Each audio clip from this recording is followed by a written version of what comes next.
empecemos acá. Entonces, hagamos un repaso rápido, digamos, de esto. Esto estaba de nuevo al final de la presentación anterior.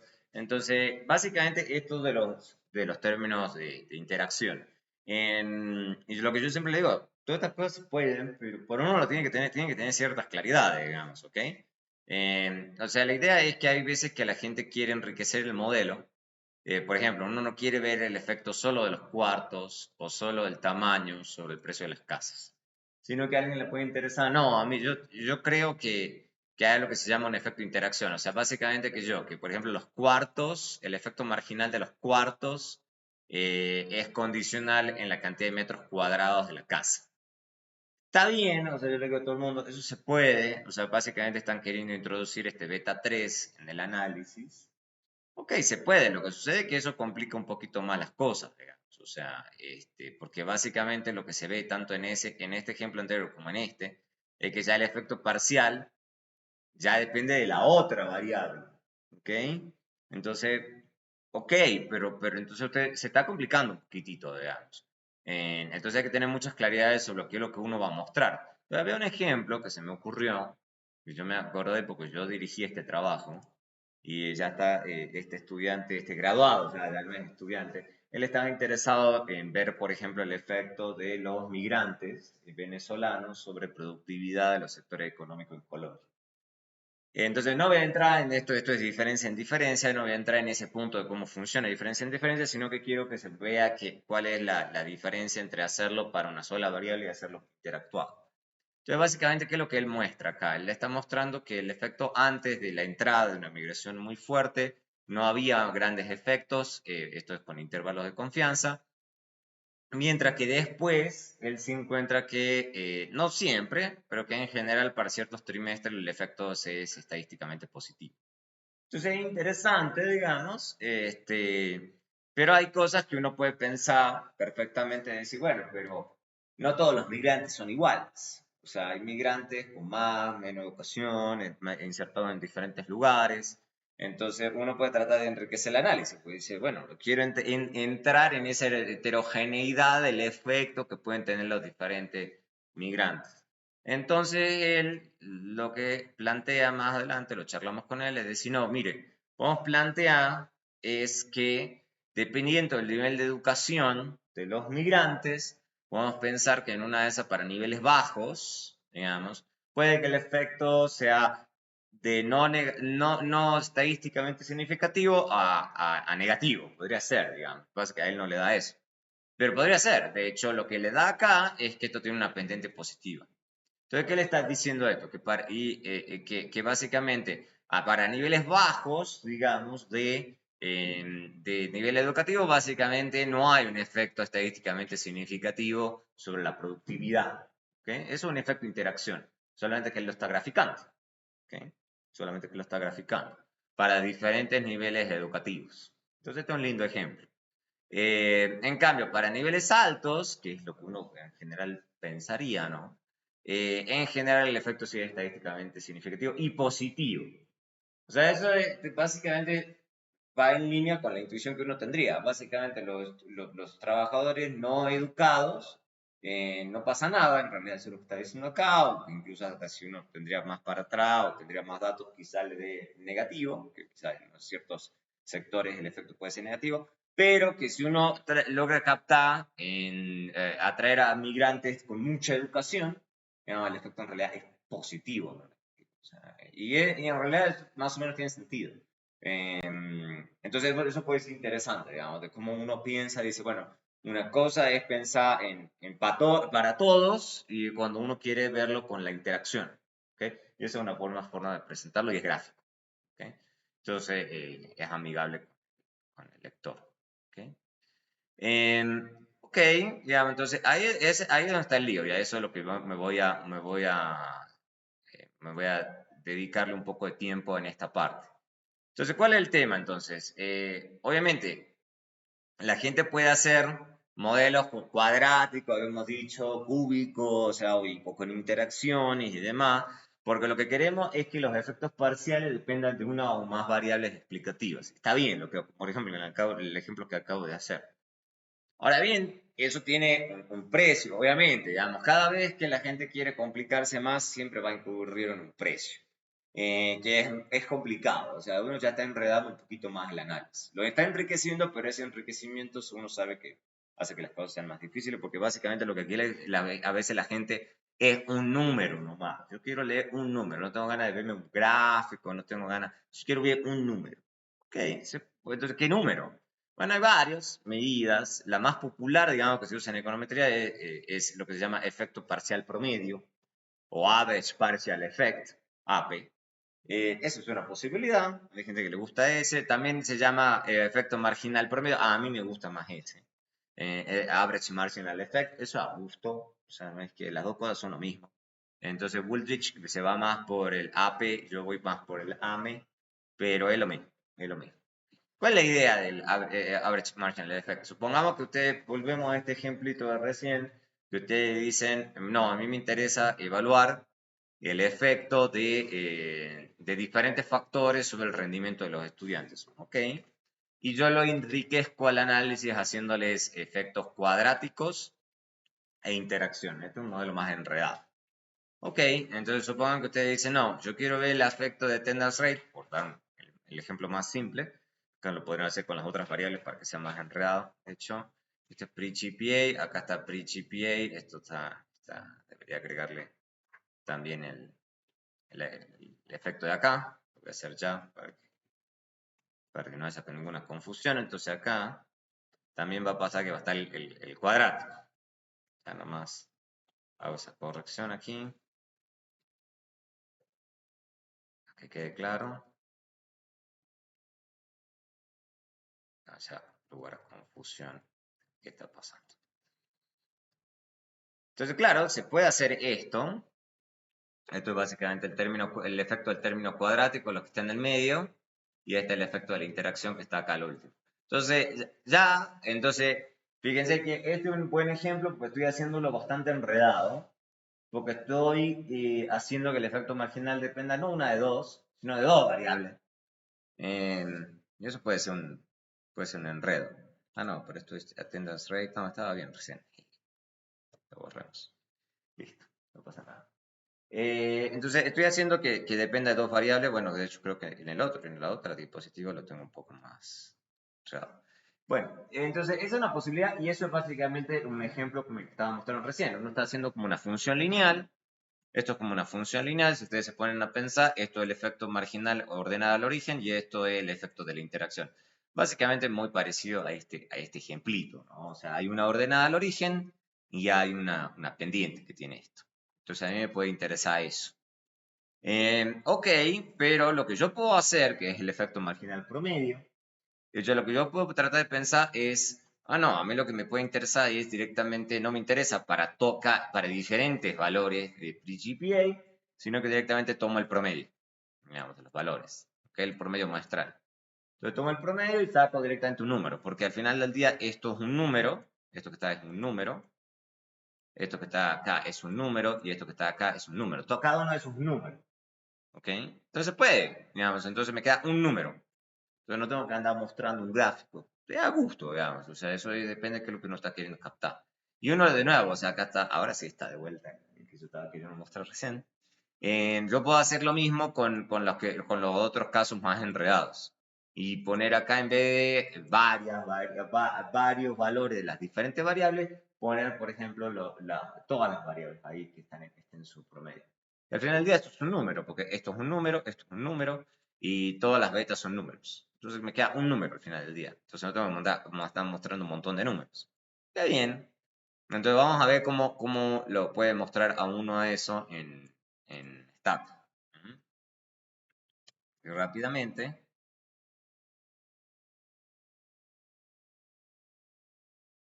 tengo patent, lo voy a correr rápidamente.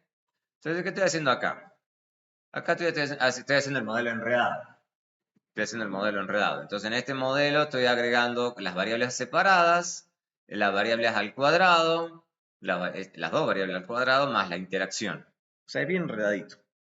¿Ok? Y yo puedo mostrar esto, claro que lo puedo mostrar, pero lo que yo le había explicado en la clase anterior Bueno, pero la gente se puede enredar con esta presentación porque dice, no, es que me cuesta leer cuál es el efecto de attendance rate, porque attendance rate aparece acá, o pre-GPA aparece acá, aparece acá, aparece acá, aparece acá. Es un enredo. La gente rápidamente le puede molestar eso. Y decir, no, no, eso me parece muy enredado, prefiero ver un número. Ok, o sea, se puede hacer, digamos, para eso es el comando margin. Comando margins, yo le estoy diciendo, mire, calcúleme el efecto marginal promedio de attendance rate en los promedios. Eso es lo que le estoy diciendo ahí. ¿Okay? Entonces, básicamente acá lo va a hacer, Stata lo va a hacer inmediatamente, y me va a hacer el cálculo que yo les mencioné recién. Este es el efecto marginal promedio, y hasta me calcula cuál es la significancia estadística de eso. Ya a la gente a veces le interesa más este número, o sea, dice, bueno, hágame el modelo más enredado que usted tenga ganas, pero al final del día muéstreme esto. Yo quiero al final del día saber en el promedio cuál es el efecto estimado. Está bien. Una posibilidad, también otra posibilidad, como les decía, es esta, ¿ok? Que para el pre-GPA, ¿ok? Y me queda este número, ¿ok? Pero hay que acordarse siempre por qué estoy queriendo hacer eso, en vez de mostrar lo inicial, y la razón tiene que ver con que estoy enredando el modelo. Lo estoy haciendo más complicado. ¿Okay? Entonces, básicamente lo que me está mostrando Stata en cada caso es esto y esto. Entonces, eso es lo importante que uno tiene que saber. ¿Qué es lo que está haciendo Stata? ¿Qué es lo que me está mostrando? ¿Mm? ¿Qué es lo que me está mostrando? ¿Qué cálculo está haciendo y por qué estoy queriendo hacer esos cálculos?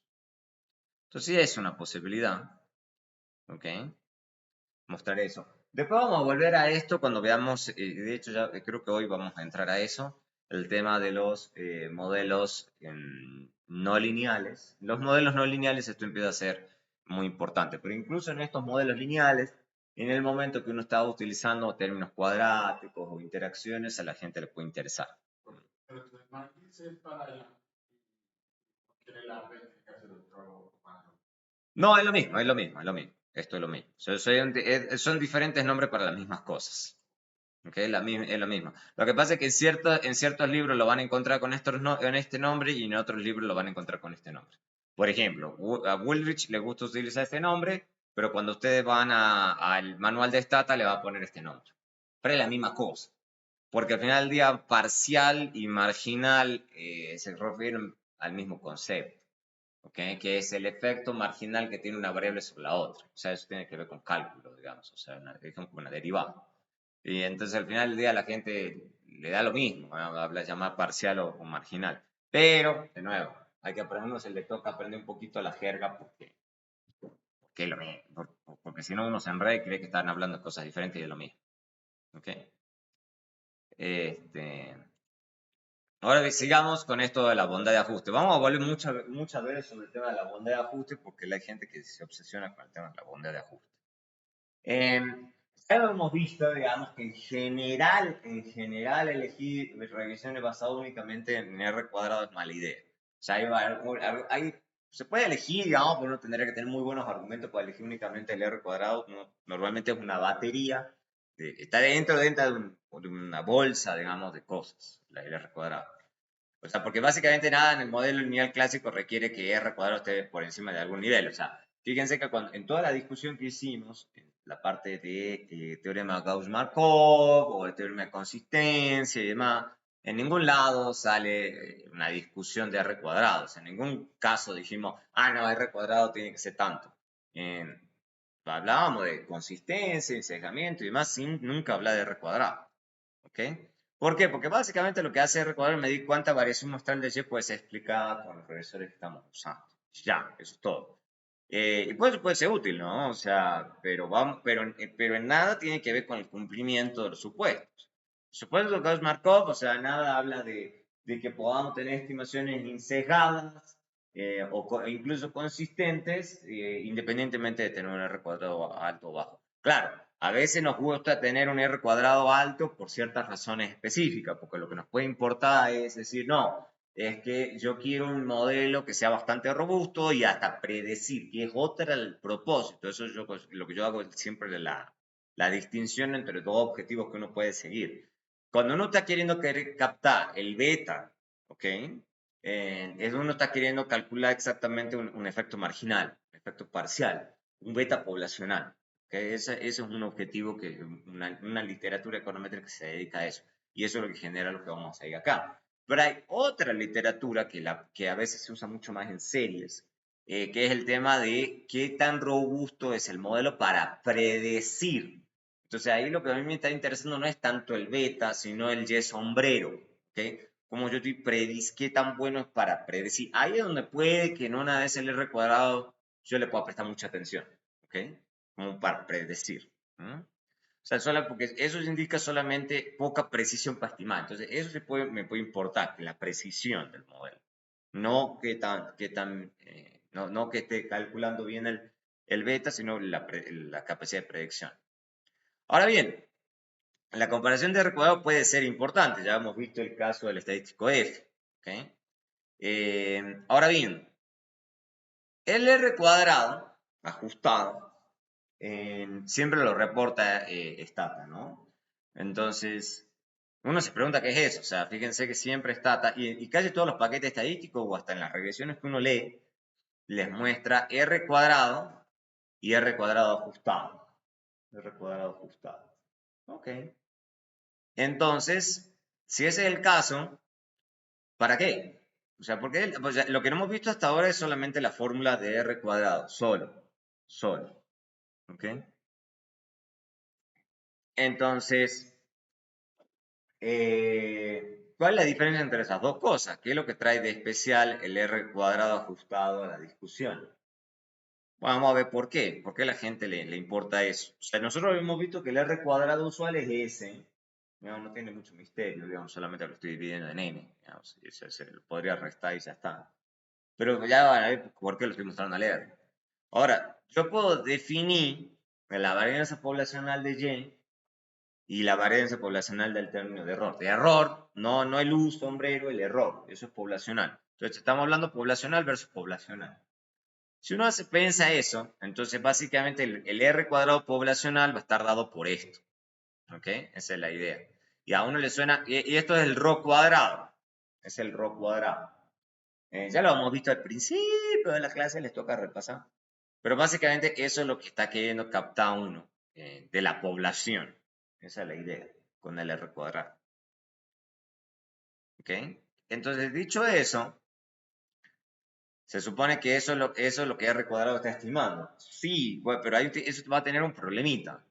Que dicho eso, sabemos, que lo hemos probado mil veces, ¿no? Le toca repasar haciendo las presentaciones anteriores, de que sabemos que este estimador es un estimador que se dice sesgado de sigma cuadrado.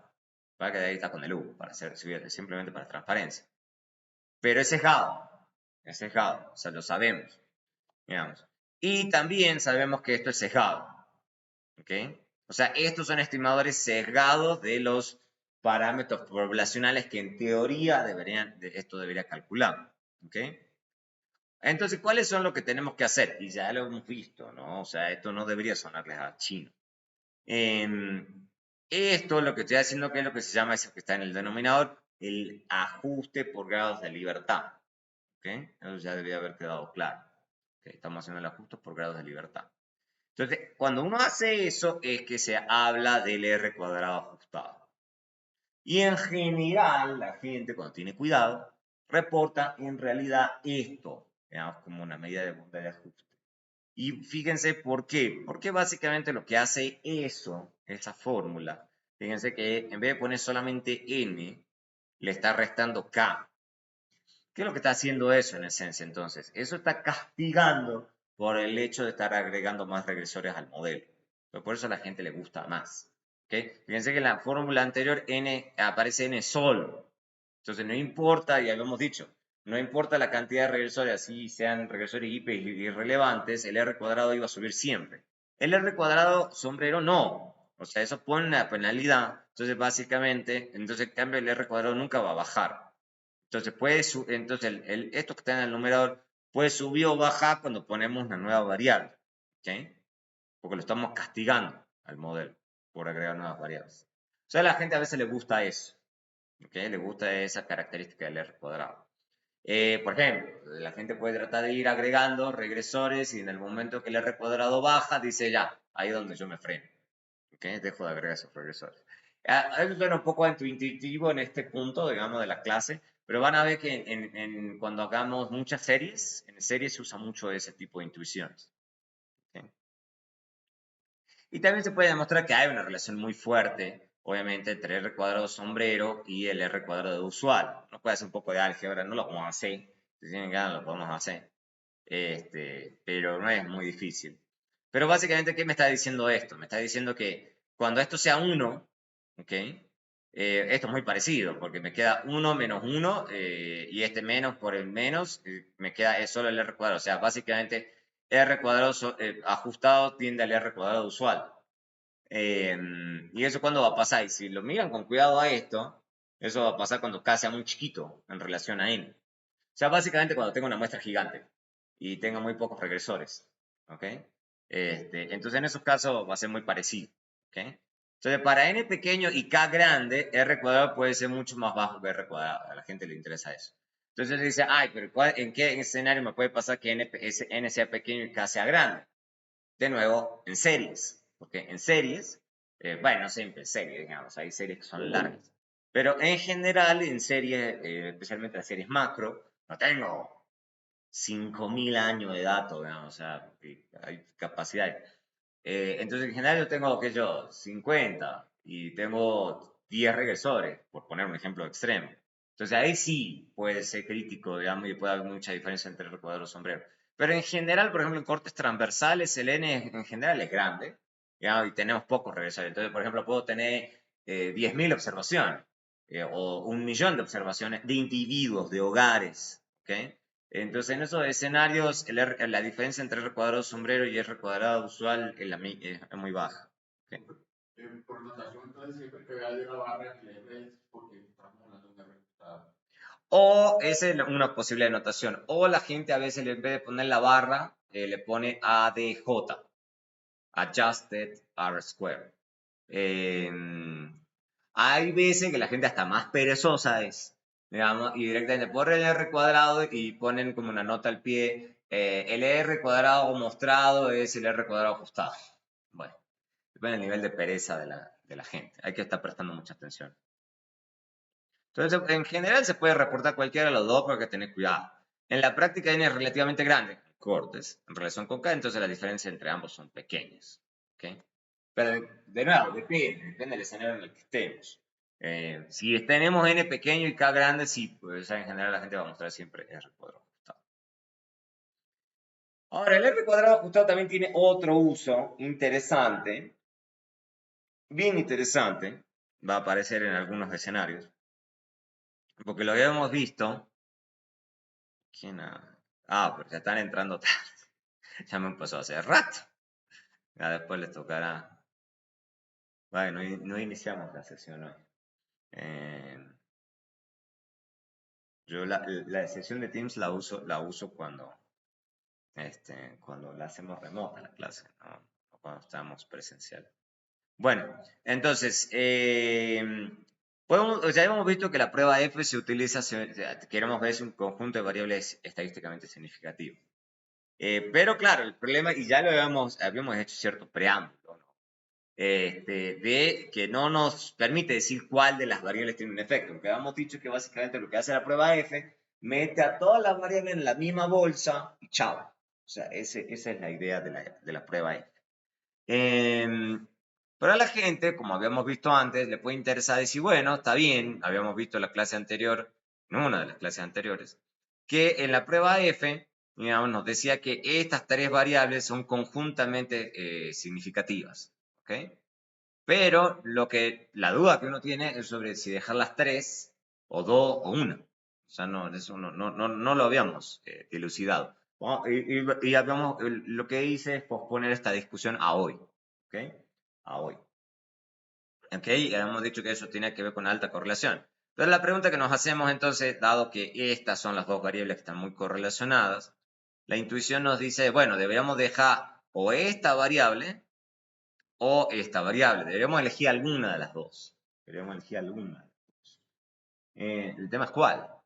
Bueno, entonces lo que hacemos es correr dos modelos. Tenemos dos posibilidades. Tenemos este modelo que utiliza esta variable y este modelo que utiliza esta variable. ¿Ok? Entonces esa es una posibilidad. Entonces eso se llaman, lo que se llaman estos, y es importante para irse introduciendo en la jerga, digamos, de esto, como les decía al comienzo. Esos se llaman modelos, se dicen no anidados o non-nested. Entonces hay nested models y hay non-nested models. O sea, el modelo anidado y no anidados. ¿Por qué eso se llaman no anidados? Porque ninguna ecuación es un caso especial de la otra. ¿En qué sentido? Por ejemplo, en la prueba F se tienen los modelos restringido y no restringido. Se llaman modelos anidados. Básicamente, el restringido es un caso especial del no restringido. O sea, piénsenlo así. O sea, lo que habíamos dicho en el restringido versus el no restringido es meterle todas las variables. Y el restringido es una versión del modelo en donde ciertos betas son ceros. ¿Ok? Acá no. Acá lo que estamos haciendo es introduciendo otra variable diferente. ¿Ok? Estamos introduciendo una variable diferente acá y una variable diferente acá. No es que los betas sean diferentes. Simplemente que en uno tenemos una variable con su determinado beta y esta es otra variable con otro determinado beta. De hecho, para hacer pura claridad, lo que podríamos hacer acá es ponerle beta 5, para que sea un poquito más claro. O sea, entonces esto va a tener un beta 4 y esto va a tener un beta 5. ¿Ok? Pero entonces ninguno es un caso especial del otro. Ninguno es un caso especial del otro. Es como cuando uno quiere mirar si omitir una variable. Por ejemplo. Claro, pero para eso puede ser la T o la F. ¿Ok? Acá lo que estoy tratando de pensar yo es ir un paso más adelante. Yo digo, bueno, estoy entre dos que estoy decidiendo si ponerlas o no ponerlas, a una o la otra. Porque la prueba F, lo que habíamos dicho recién, la prueba F sí me está diciendo que en conjunto las tres variables son estadísticamente significativas, las tres al mismo tiempo. Yo ya hice ese ejercicio. Pero ¿qué pasa si yo quiero elegir entre dejar dos? Ya tengo tres. Pero yo quiero dejar, en vez de tirar las tres, ya sé que tirar las tres es mala idea. Eso ya me lo está diciendo la F. Pero yo quiero tratar de eliminar una de las dos, porque alguna de esas tres, puede que alguna de esas tres sea irrelevante. Entonces, ¿cuál? Digamos. Entonces, acá lo que me está diciendo este análisis de correlación simple, o sea, eso es lo interesante de esto. Me está diciendo básicamente que estas dos variables están altamente correlacionadas. Entonces, básicamente, ¿cuál es la intuición de eso? Las dos más o menos me están dando la misma información. ¿Ok? Entonces, no tiene sentido ponerlas las dos en el modelo. Entonces, hasta ahí todo bien. El tema es con cuál de las dos me quedo. Con la una o con la otra. Y entonces uno diría, bueno, corra los dos modelos. Eso es lo que a uno le dice la intuición. Uno puede correr los dos modelos. Ahora, ¿cómo elijo entre esos dos modelos? Esa es la gran pregunta. Entonces, lo que uno puede hacer perfectamente es correr el modelo con una de las variables y correr el modelo con la otra variable. Pero no, fíjense, estoy cambiando una variable por la otra. ¿Ok? Fíjense la última variable que está acá. Esta variable está aquí y esta variable está acá. O sea, son idénticos con la única diferencia que la última variable es diferente. ¿Ok? Exacto. Y sabemos que el R cuadrado en general no es tan buena medida, pero sí uno puede tener argumentos para usar la R cuadrado ajustada. Fíjense la ajustada. La ajustada, fíjense, acá da 62,26 y la otra me da 62,11. Ahí sí puedo utilizar R cuadrado para elegir. Porque son modelos, se dicen no anidados. Entonces se dice, cuando los modelos son no anidados, yo puedo utilizar el R cuadrado como un potencial criterio de decisión. Entonces, el ajustado, no el R cuadrado usual. ¿Okay? Entonces acá, fíjense, con la segunda variable es que me da un poquitito más alto. No sube, no es la superdiferencia, coincido, pero da un poquitito más alto. Entonces, en general, uno usaría eso. Uno usaría el R cuadrado ajustado para elegir entre estos dos modelos. ¿Mm? Entonces, entre el 62,11 y el 62,26. ¿Mm? Esa es la razón por la que algunas veces la gente lo pone en las tablas de regresión. Y prefieren cuando estos modelos se parecen demasiado. Fíjense que este es un modelo en donde estoy cambiando una sola variable. Todo el resto es lo mismo. Entonces a la gente le puede parecer interesante eso. Decir, bueno, me quedo con esta porque pues, en términos de bondad de ajuste un poquitito mejor. Ok, está bien, digamos, hay argumentos que, como les digo, que uno se puede agarrar para eso.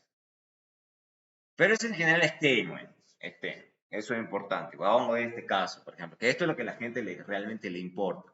Si uno está metiéndole demasiadas cosas innecesarias a la regresión. Sí. Es como cuando Sí. yo podría entonces determinar qué tan útil es tener un examen de crédito que sea para una universidad, cuál tener en cuenta la prueba saber, Sí. haciendo, digamos, la comparación o de un caso en la prueba saber. Sí, ahí en realidad lo más probable, el ejemplo en realidad probablemente sí agregarías, porque eso es importante, si vos por ejemplo querés ver la saber 11 versus el promedio de la secundaria.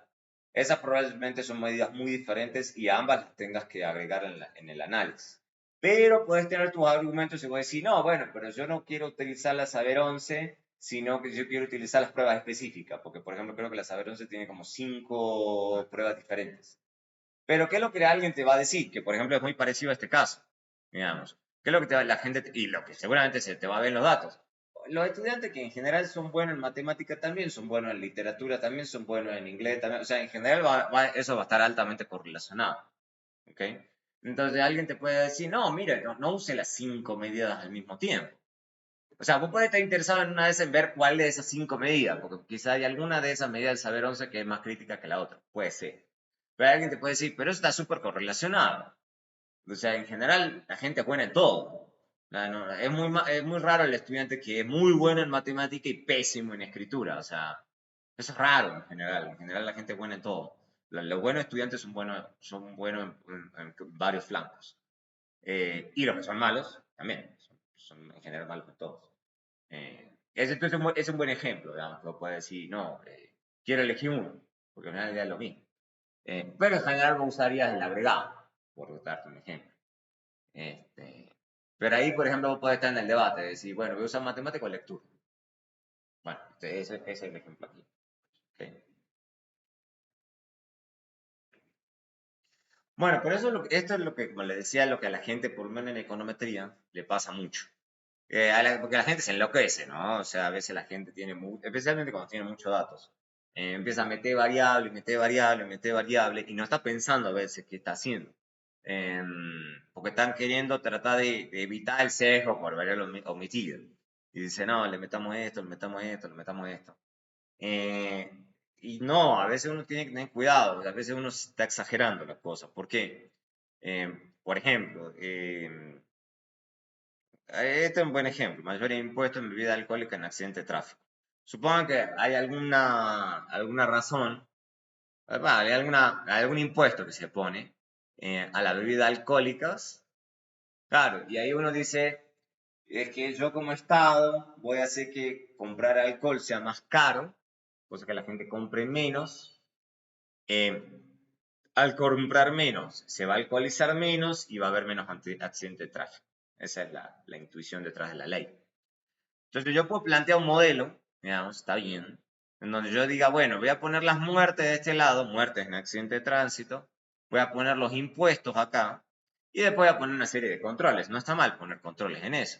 Bueno, puede ser que yo, la cantidad de kilómetros, de carretera, esto es por estado, supongan ustedes, o por departamento, Colombia.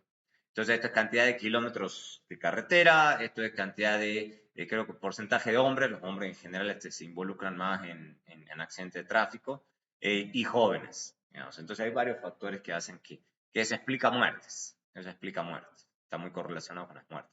¿Para qué? Porque uno está diciendo, no, tengo que controlar por todas estas cosas, cosa que no esté calculando un efecto del impuesto que no es. ¿Ok? Está bien. ¿Ok? Entonces, muerte de carretera, tasa de impuestos. El tema es que uno puede enloquecerse y decir, ah, bueno, pero a uno le queda la duda si, por ejemplo, uno debería poner acá el consumo de cerveza per cápita. Que está bien, porque uno puede tener argumentos para decir que eso está muy correlacionado con las muertes. Pero tiene un problema. Recuerden cuál es, o sea, por eso les digo que esto depende muy del contexto. Fíjense cuál es lo que yo estoy queriendo calcular. Es mayor impuestos en bebida alcohólica, en accidentes de tráfico. ¿Okay? Entonces, lo que se le llama esto el mecanismo. O sea, eso le van a molestar con esa palabra.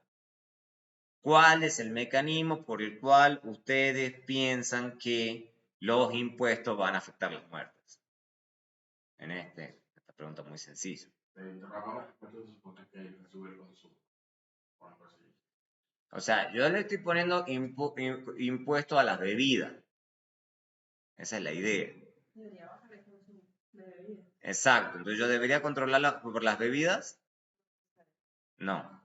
Habría como una interacción entre ellas. Exacto.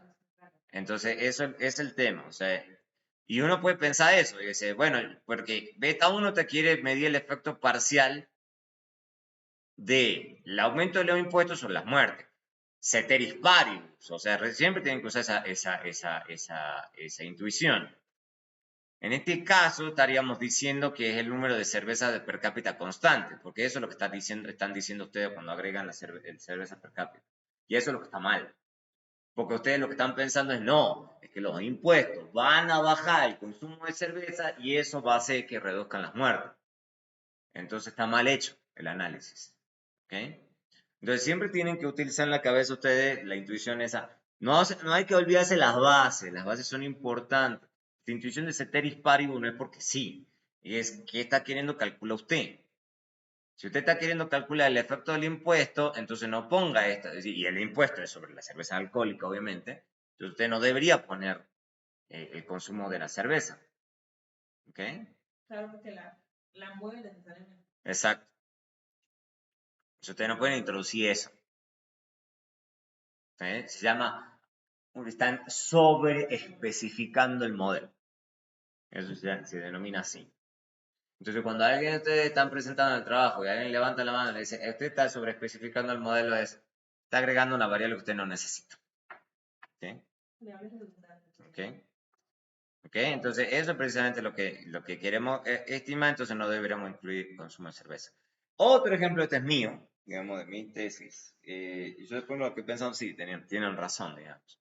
Entonces, supongo que ustedes dicen, yo estaba tratando también impuestos. Había un tema de impuesto a la nómina, y hay sobrada literatura en Colombia, independientemente de lo que el gobierno actual dice, de que los impuestos tienen mucho que ver con la informalidad que hay en Colombia. Eso está sobrediagnosticado. Pero ese todo impuesto también para fiscales. Sí, de impuestos en la nómina son todos. O sea, lo que pasa es que yo sé que en Colombia le ponen el nombre para fiscales, pero esos son impuestos a la nómina. O sea, básicamente para el empleador eso es una carga, punto. O sea, yo sé que para fiscales tiene la característica de que eso es algún beneficio para el trabajador, pero eso es debatible, digamos. Al final del día, a ojos del empleador, eso es un impuesto. O sea, la literatura lo toma así. Entonces, básicamente, cuanto más impuesto a la nómina le estoy poniendo a las empresas, más informalidad en general va a haber, digamos, ¿ok? Porque básicamente es muy costoso formalizar a la gente. Entonces, básicamente, o la gente trabaja por cuenta propia, digamos, sin pagar muchas veces sus impuestos, o la gente es contratada en relación de dependencia, pero su empleador no le paga las contribuciones. Sí. Bueno, Rapidez es un caso peculiar, digamos, porque de hecho ahora se está debatiendo sobre si ellos están en relación de dependencia, digamos. Es todo debatible. Entonces, pero entonces, dado eso, bueno, y el paper que yo hice, estaba haciendo, que yo no sé, hice y lo publiqué, claro, pero al mismo tiempo también una cosa que está muy correlacionado con informalidad es el tamaño de la firma. Entonces, claro, ¿qué es lo que ocurre? Digamos, las firmas también se mantienen pequeñas, digamos, precisamente para que el Estado no las detecte. Digamos, cuando la firma tiene 50, 100 personas, bueno, el Estado es muy fácil ver una empresa, una firma, una fábrica grande, entonces obviamente la va a monitorear el Estado. En cambio, cuando uno es chiquito, cuando uno tiene un almacén con una o dos personas, es muy difícil. El Estado no va a llegar hasta los almacenes de todos los pueblos. Entonces, al Estado les resulta más complicado. Y la gente lo sabe. Entonces, por eso se queda chiquita muchas veces, digamos, para mantenerse precisamente en la informalidad. ¿Okay? Entonces, muchas veces el tamaño de la firma está muy correlacionado con la informalidad. Entonces uno diría, bueno, entonces en este análisis que yo estoy estudiando le tengo que poner tamaño de firma en la regresión. Y hay que tener cuidado con eso, ¿Por qué? Porque básicamente lo que yo estaba queriendo calcular es cómo cambio el impuesto a la nómina, la informalidad. Pero ¿cuál es el problema? Que esto es ceteris paribus, nuevo, es la misma intuición. El impuesto a la nómina también puede haber afectado el tamaño de la firma. ¿Por qué? Menos trabajadores. Pues, si lo Al encuentras revés. más bajito, pues hay más, o menos incentivos para que la gente deje de formarse. Exacto, esa es la intuición más o menos. ¿Ok? Básicamente, si se vuelve más barato, si yo te bajo los impuestos, es probable que uno diga, no, pues, en vez de tener dos, tres, prefiero, en vez de tener dos o tres empleados informales, los formalizo y hasta expando mi operación. Y ya tengo 5, 10, porque era es más económico, el Estado me lo está haciendo más barato. Digamos. Entonces, perfectamente este impuesto a la nómina puede haber afectado el tamaño de las firmas, porque básicamente las firmas deciden expandirse. Entonces, yo no puedo hacer el supuesto de que estoy reduciendo los impuestos a la nómina y esto está constante. ¿Ok? De nuevo, está sobreespecificado el modelo. ¿Ok? Entonces, no debería agregar tamaño a las firmas, porque esto puede haber afectado el tamaño de las firmas. No es buena idea. No es buena idea hacer eso. Entonces, esas son las cosas que uno tiene que tener en la cabeza. Cada vez que ustedes vayan a estudiar o a hacer su investigación, tienen que pensar sobre si esa variable la puedo suponer ceteris paribus o no. Entonces, por ejemplo, acá sí podría poner, qué sé yo, controlar por sexo, porque no hay ninguna razón por la que la composición por género de los empleados se haya cambiado por cambios en el impuesto a la nómina. Y así sucesivamente, o educación. Puedo agregar educación, experiencia, porque no hay razones para pensar que los impuestos a la nómina le van a generar cambios educativos a la gente. O sea, no tiene mucho, nadie le va a criticar eso. Pero sí, las cosas de la firma puede ser. ¿Se entendió la intuición más o menos? Yo siempre piensa en eso. Hay más ejemplos en Woolrich. Hay más ejemplos en Woolrich. Woolrich tiene un cuanto ejemplos muy interesantes. Obviamente, no hay la guía, ¿no? No hay la guía para saber si usted tiene que poner esa variable o no. Va a depender mucho del paper, o lo que ustedes estén haciendo o leyendo. O sea, no hay la super guía para decir. Acá, no es como, por ejemplo, lo que hicimos reciente, que dijimos, no, podemos tener R cuadrado ajustado y de si es, o de una prueba T, una prueba F. No, acá se trata más de un tema de si, bueno, ¿tiene sentido? ¿Tiene una interpretación ceteris paribus lo que estoy calculando? No, bueno, eso es lo que uno tiene que pensar. Entonces, hay alguna sugerencia, sí, digamos, de utilizar el R cuadrado como solo, o sea, peladito, no es tan buena idea, digamos, en general es mala idea, excepto en casos muy específicos. Si nos enfocamos en la interpretación ceteris paribus, sí. ¿Ok? Eso nos debería dar una buena intuición en general. Entonces, en general, eso es lo que vamos a estar haciendo. Y obviamente vamos a ver varios ejemplos, vamos a ir haciendo ese análisis, pero en general vamos a tener que tener cuidado, en general, para agregar o no agregar ciertas variables. Bueno, dicho eso, bueno, estas son las 8 recién, entonces vamos a ir un poquito, vamos a introducirnos ahora al comienzo nomás en esto de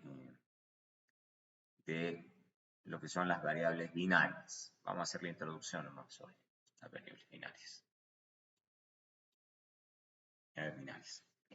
Entonces, las variables binarias básicamente son para introducir las regresiones y información que se dice de tipo cualitativo.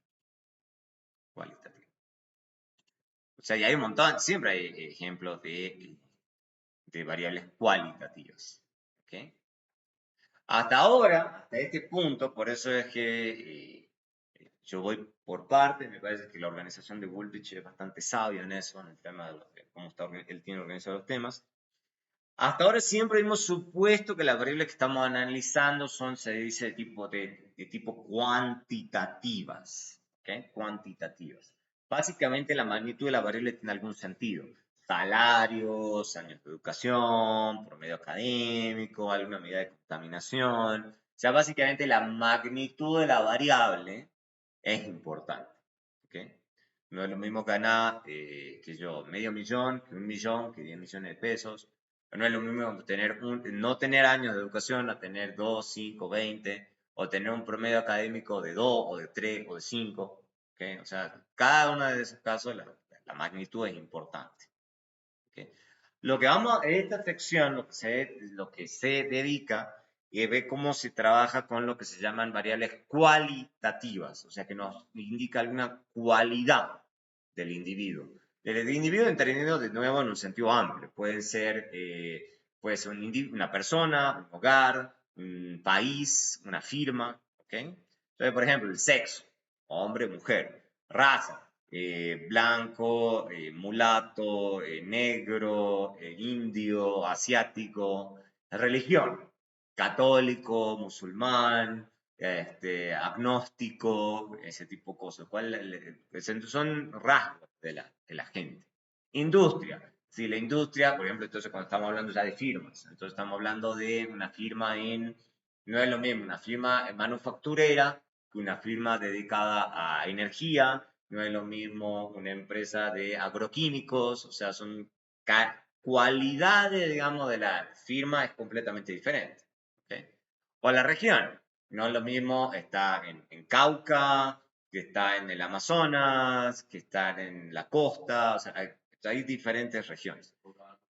Rural, urbano, eso es zona, y está también en la ciudad, está, ciudad, urbano, ciudad, si no es lo mismo Medellín que Bogotá, que Cali, que Barranquilla, o sea, son ciudades muy diferentes. Entonces, y eso es al final del día una cualidad. ¿Okay? Y entonces no es lo mismo cuando la persona vive en cada ciudad. Entonces es una cualidad también de la persona. Si la persona vive en Bogotá, va a tener ciertas cosas Bogotá diferentes a las que tiene Cali. Entonces, ¿cómo lo vamos a describir a eso en las bases de datos? Es muy sencillo. ¿Okay? Básicamente lo que hace, la forma más básica es a la gente dividir en dos grupos. Es la forma más sencilla. No lo puede dividir en más partes, ya vamos a hablar de eso más adelante. Pero, por ejemplo, hombre y mujer, ya, dos categorías, listo. Digamos. O soltero casado. Claro, o sea, que yo, por ejemplo, este es el caso típico, digamos, y dice, bueno, pero no es que la gente se divide tan fácil entre soltero y casado. Hay gente divorciada, hay gente viuda, hay gente divorciada. O sea, hay más categorías, ¿ok? Claramente. Pero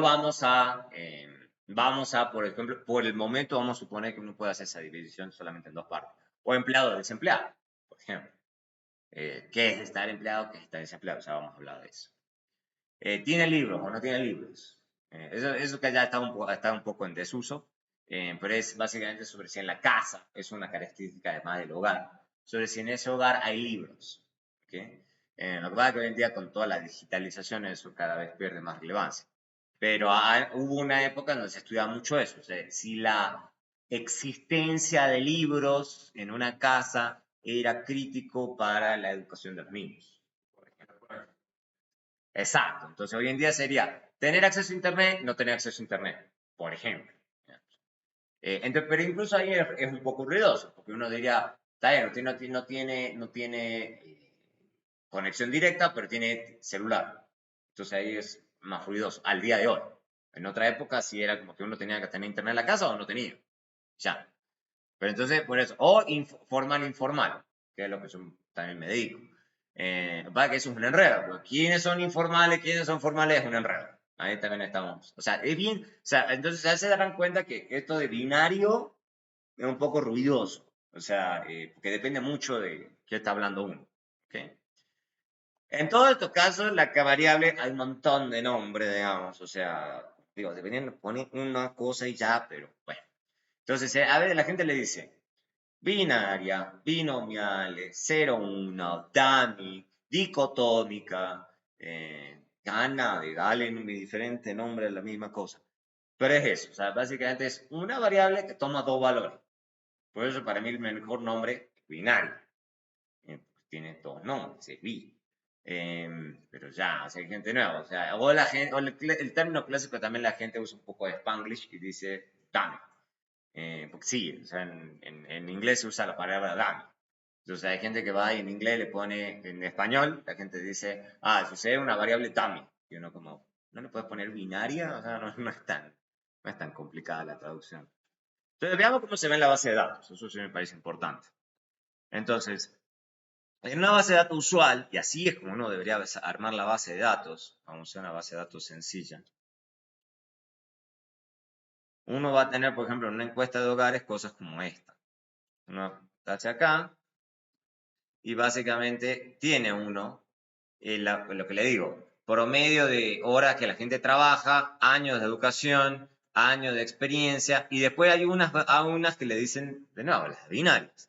Y fíjense que le ponen el nombre igual a uno female, igual a uno si casado.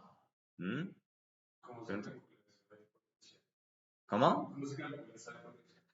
Eso en general hay muchos criterios. Esta variable ya viene armada en la base. Típicamente lo que la gente hace, creo que le pone edad menos educación más 6. Es una cosa así, sencillita. Creo que muchas veces se calcula así. Es como que les restan la edad, las 6, porque yo creo que la cantidad de años que la gente básicamente nunca va a tener experiencia y 6 lo mínimo que uno supone que incluso un niño puede entrar a trabajar, digamos, incluso sin educación.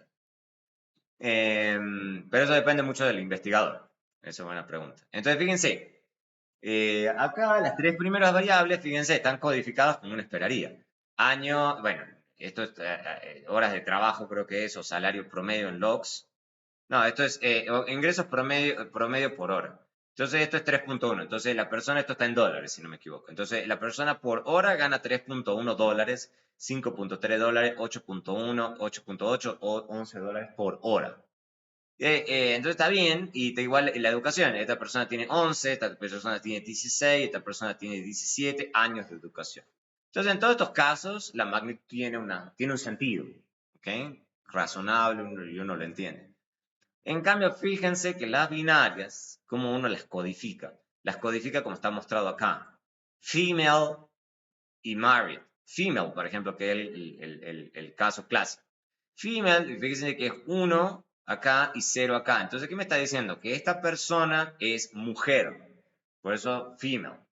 Entonces, es 1 si es mujer, 0 si es hombre. Y ya, dos valores. Binario. Casado, married. Entonces, 0, 1. Entonces, ¿qué me estás diciendo? Esta persona es soltera, esta persona es casada. Entonces, ¿qué me está diciendo? Por ejemplo, esta cosa que está acá. La información que me está dando es, esta persona se gana 3.1 dólares por hora, tiene 11 años de educación, 2 años de experiencia, es mujer soltera. Entonces, así es como está codificado en la base de datos. ¿Okay? Ustedes dirán, bueno, pero ¿por qué 0,1? Ya vamos a ver por qué la gente le pone 0,1. Pero es lo más sencillo de hacer. Vamos a ver que después uno lo puede codificar de varias otras formas. Pero la forma más simple, más sencilla, que la gente entiende, y uno también lo entiende, es así.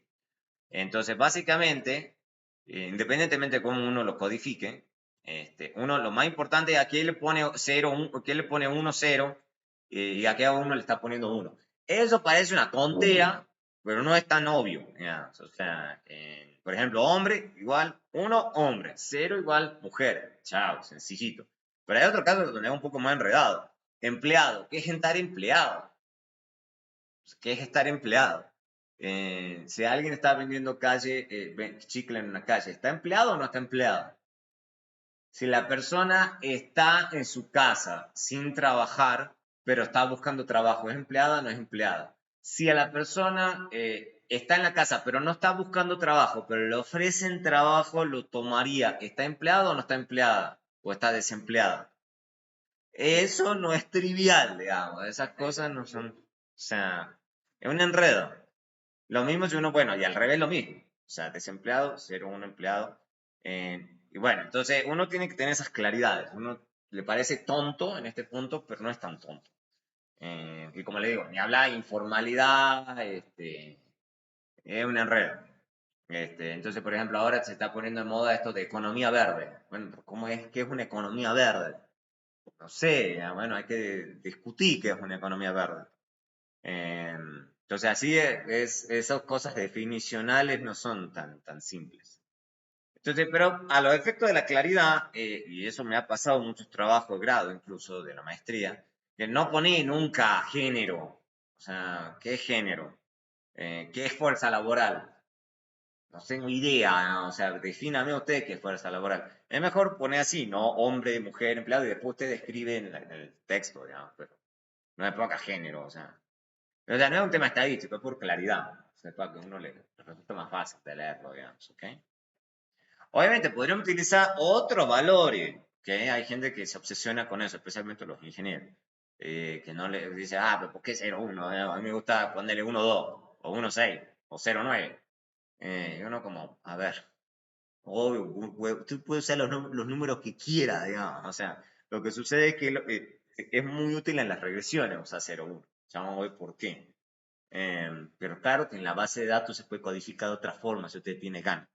Y de hecho pasa, ¿ok? Entonces uno tiene que estar prestando atención. Hay veces que, por ejemplo, uno descarga de la gran encuesta y en la gran encuesta creo que ellos le ponen 9 cuando no hay datos. Entonces uno tiene que tener muy claro cómo está codificada la base. Digamos, entonces pone, y ellos nunca usan 0,1, ponen 1, 2, 3, 4, 1, 2, 3, 4, 1, así, o sea, a medio, la categoría que sea. Pero uno tiene que estar prestando atención a eso, ¿ok? Pero no uno, lo que uno hace es ponerle 0,1. Ya vamos a ver por qué. Por ejemplo, veamos a ver cómo estamos de tiempo. No, estamos bien, como para entender la parte sencillita.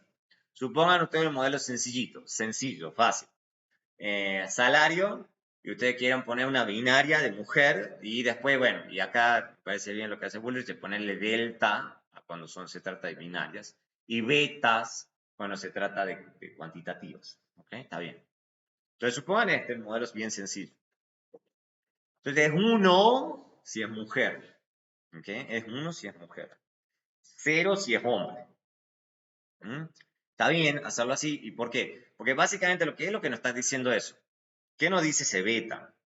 Diferencia salarial promedio de las mujeres respecto de los hombres, dado el mismo nivel de educación. Bueno, y obviamente el término U. Entonces, esa es la idea de poner edu acá. ¿Ok? Y obviamente, suponiendo que uno cambia, eso tiene que ser ceteris paribus, como toda la vida.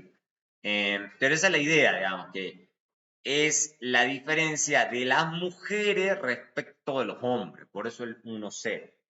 El 1-0.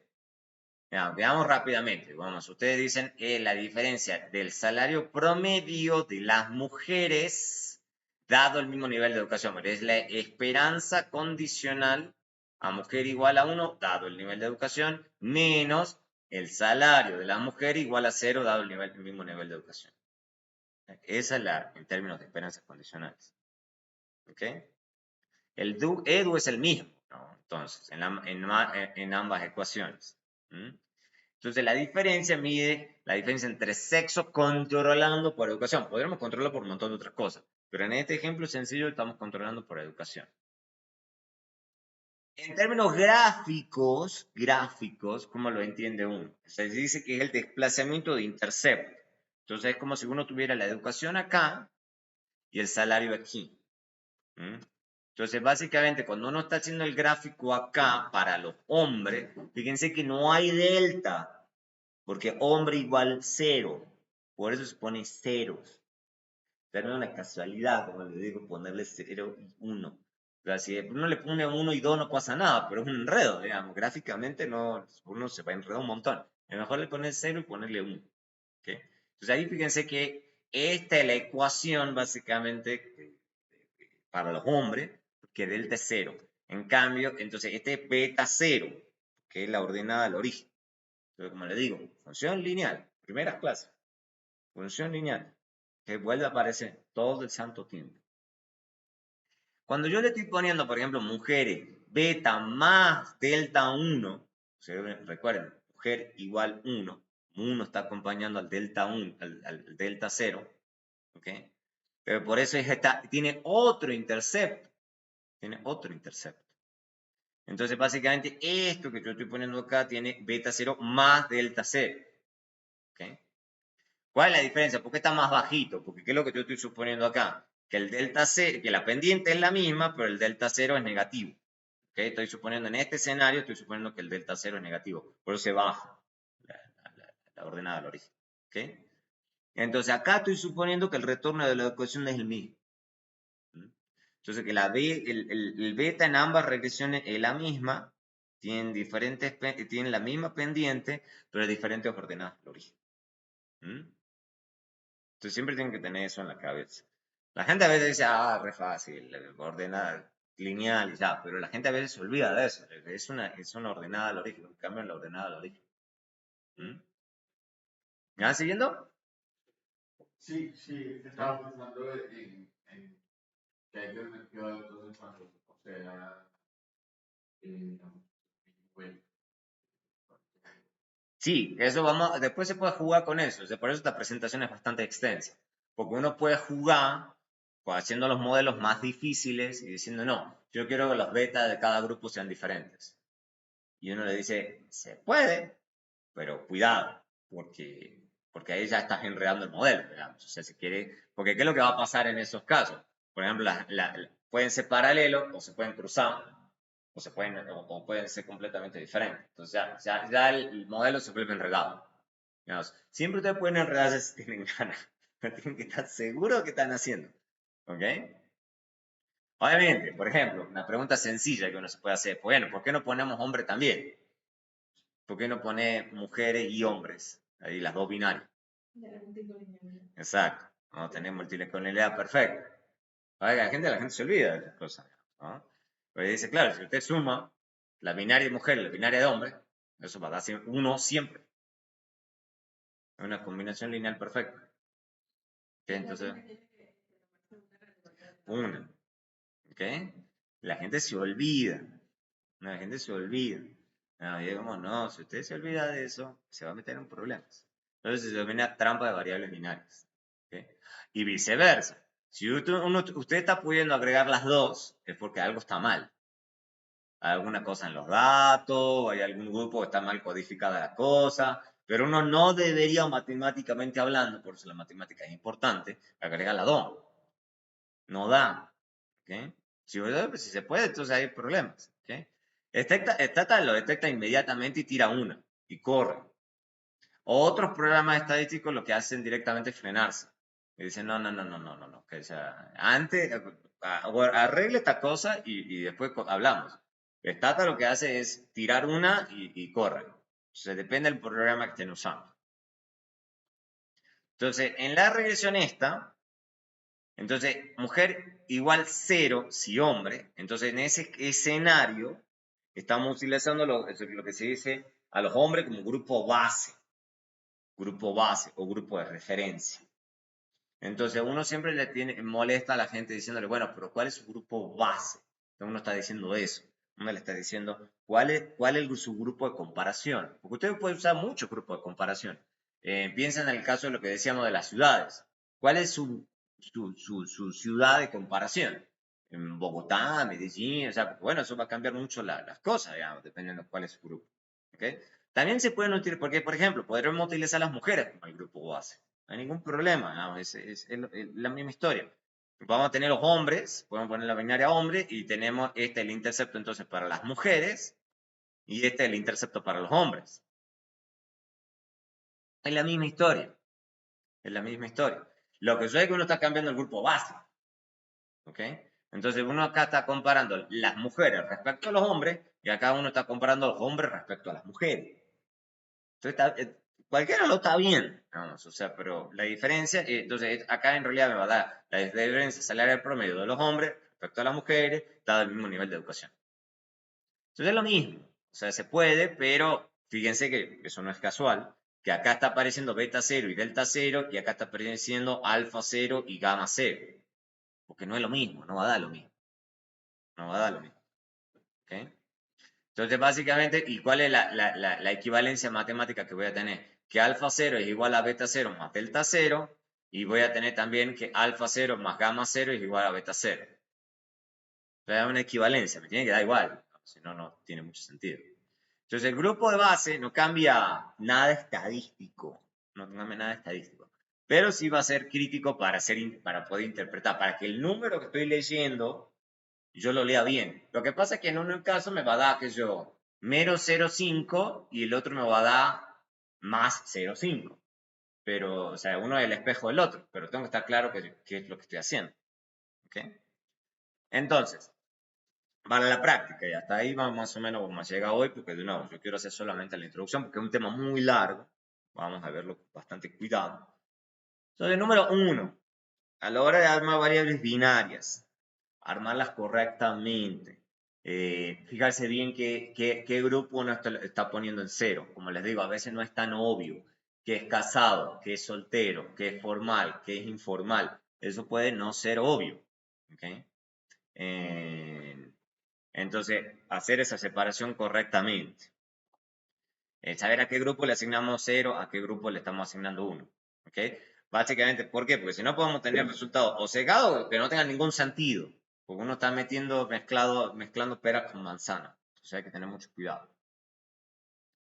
Entonces, bueno, vamos a empezar. Yo por ahora con esto no quiero adelantarme demasiado, no quiero ir demasiado rápido en esto porque parece que es un tema bien importante.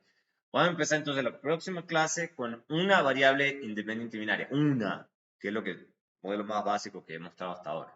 Y después vamos a ir mostrándoles con varias, con interacción y con esto. O sea, uno puede jugar mucho con estas variables binarias. Entonces, vamos a empezar la clase que viene con esto. Clase del viernes. ¿Ok? Listo. Voy a parar acá.